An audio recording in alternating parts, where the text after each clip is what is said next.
Our last kind of makeshift survival lure is called the trash fly. I came up with one of these when I was a kid. We used to go fishing off the bridge when I lived in Wisconsin after school, and we didn't always have money to go get nice new soft baits after our little grubs got all beat up. So we'd have our little jig heads and no grubs to go on them. So what we'd do is we'd pull off the old beat up soft bait, get a piece of scrap from a potato chip bag. I often used Cheeto bags because of the red and orange. Often really did good results for me. And all you're going to do is you're going to get your jig head and lay it over the potato chip bag area. And you want to make sure you get kind of an even square around it that's kind of equivalent to twice the size of your jig head. And I'm using just a little pocket knife kind of razor. You can really use anything.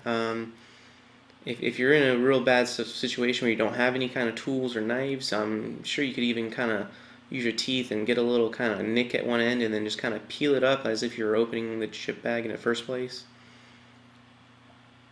So here I have my kind of finished square ready to be cut up for my jig, and you can see when I place it up there, when the head just gets up to the edge, the paper is twice the length as the jig head, and it's the same length all the way around like a square.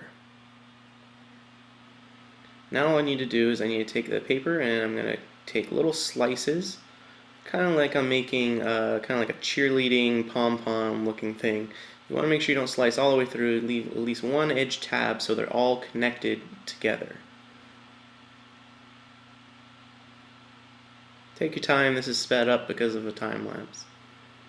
Now I'm going to go ahead and just wrap around the kind of like pom-pom looking potato chip bag, and just make sure all the little feathers and stuff like that kind of lay down flat. And you can already see how this is turning into like a very similar to an octopus head. So I'm going to take a piece of,